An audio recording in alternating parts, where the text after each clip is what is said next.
Hi, this is Nikki, and I'm back with, I'm going to do a fairy read. I'm having fun with the messages today, and I was just drawn to do a fairy read using the Fairy Oracle deck by Brian Froud. And again, I've been connecting with these cards recently, and I really love them because they give amazing guidance again.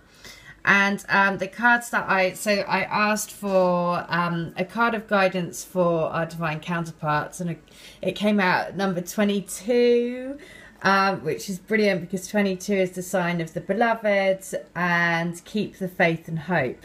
And in it is called the Master Maker. So it is all about making this happen and believing. So this is brilliant. And look at him shining his light. He looks very happy and he's got wings. And then I asked for us, what is the card that we need to know? And it is number 42. And it is the Mike the I can't pronounce it, Myomancer or something. Anyway, so I'll read it because it's number 42, which is 6, which is the love path.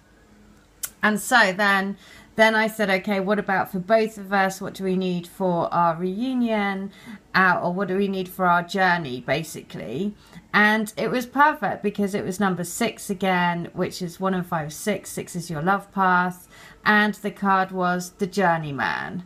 So again, perfect. I asked for a couple of cards from the Universe Has Your Back deck, which is this one. And the guidance from by Gabrielle Bernstein, the guidance of the universe was, when I'm in alignment with the love of the universe, peace cannot be disrupted. So it is about aligning, you know, the guidance for me recently has been really strong. Whenever I start doubting or fearing, my guidance goes, stop, stop it, because you're interfering with the divine connection. Right, so as soon as that happens, then it's like you're scrambling the network. So that's why this was so perfect. Look at this. It's even like it's saying don't scramble the network. Keep it like pure. And also, just to back that up, the other guidance was energy flows where my intention goes. So it's all about keeping the mind focused on what you want to achieve. Okay, so I'm going to read out the guidance because these cards give, again, really lovely guidance and a different insight. So this is for the divine counterpart, and it is skill, craftsmanship, magician, moral strength and invention. The Master Maker is the master of the forge upon which we create our futures and forge our own souls. He sees the world beyond the other world, the world of first causes. Through his magic, he brings them into his own world of fairy. From his world, these concepts trickle down into our own, through dreams and visions picked up by artists and craftsmen everywhere. But he makes the first, he makes the original. He is the great inventor, and the sign above his door reads, "Practical problems solved here." He sings as he works, and as in all fairy magic, his song does as much to shape objects as do the blows of his hammer. Healing cups, magic swords, fairy jewels, crowns of stars, and other bespelled works of the finest craftsmanship pass through his forge and beneath his hammer. The master of fire, air, earth, and water, he adds the fairy element of moonlight to everything he creates. He would be the first to tell you that superb craftsmanship, however magical, is hard work, joyful and energizing hard work, but always challenging.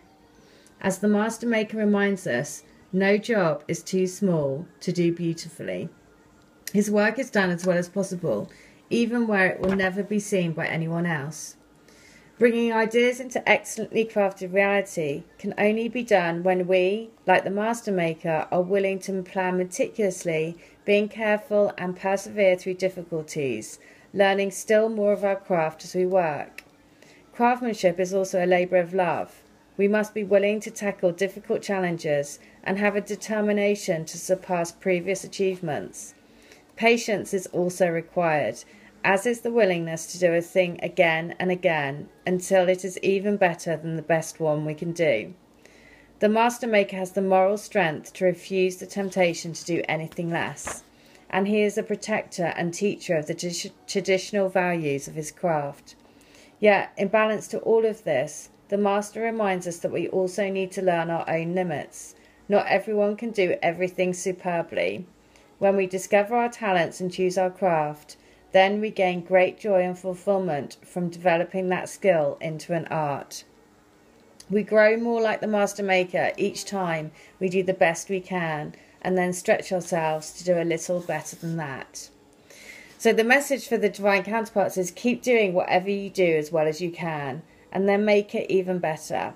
The master maker reminds us that our very best work is always desirable, and in the present situation, it is necessary for success. In fact, he asks that we surpass our previous best. Don't cut corners and don't take the easy way. Whether making a thing or fulfilling a concept, be sure the design is elegant, pure and functional, and then follow it, attending to every detail in its turn. He says, design beyond your skill and then raise the level of your skill to fulfill it. This card speaks of long-lasting achievement, creative problem solving and confident action. It may suggest cooperation with others, especially from a position of responsibility or of teaching one's craft to others. Success comes from practical application of traditional principles in life and in work. So this is lovely because basically this is everything that we're doing, you know, from a soul perspective. We're honing our craft, right? We're releasing lessons that we've had from the past. We are learning to become more and more of masters of our own destiny.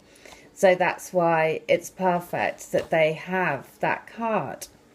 So we had the Myomancer, which is small clues, details, the messages everywhere, and patience. So ours couldn't be more perfect because it's like, look at the details, look at the small signs that are coming your way that tell you everything. So the little things can tell us a lot. Everything bears messages about the universe around us. Studying the details sometimes enables us to deduce the whole. The entire universe is one piece, and each fragment of that one unity reflects and is connected to all the others. That famous philosopher Anonymous once said, "The lifting of a finger disturbs the farthest star." Mike says it works the other way around too. He advises us to make a slow and observant study of the little things and their even smaller details in the world around us. He says that such study not only helps us enhance our understanding of life, unity, and everything, but it also helps to develop a joyful patience and a deeper philosophy. The attention to details is important at this time. Little things are not only important in themselves, but they also give you important information about larger things. Look for the inner hidden meaning in ordinary objects, happenings, and experiences. Life is trying to teach you something by speaking to you gently. With luck and application, you will get the message before it has to speak to you more loudly. Body language in humans, as well as mice, may give you very useful information at this present time, especially if you learn to read it properly. The clues to the answers you seek and the things you need to know are all around you. You are surrounded by omens, portents and signs, but the signs are not written on billboards in large letters. They are in the small happenings of your life. Be aware and awake. In some cases they are written on huge billboards. If you work out what the question really is, it is much easier to recognize the answer when it comes. So this is about, you know, noticing the small fine details and the messages that the universe wants to bring, but also that thing around body language. You know, only you and your twin will only have that feeling when you're around each other, that electricity, that the look in the eyes, that no one, you know, only you and your twin will have that connection through the eyes, because the eyes are the windows to your soul. And so when your eyes connect and you look at each other, it's lifetimes and lifetimes and lifetimes and the creation and the wonder of the universe all going through that one look. So you can't mistake it. There is no mistaking that. Okay, and you can't lie, right? You can't, the eyes don't lie. So now the journeyman is the guidance for both. So the message is adventure, independence, travel. A long path ahead, we hope. This card speaks to the need to perfect skills in working and living, but it acknowledges having a sound grounding in the basics. Optimistic, innocent, and willing to learn. It also shows us that intuition serves us well, but only if we pay attention to it. Sometimes we are operating from theory alone, and our knowledge may or may not be well grounded in reality. This card does not necessarily refer exclusively to beginnings. It can also signify a progression along a path, moving into the unknown from the known, a new phase in an ongoing process. This card may also represent untested concepts or ideas and suggest a need for balance between the intuitive and the rational as one approaches the unknown. Consider where you are going. What are your long-term goals?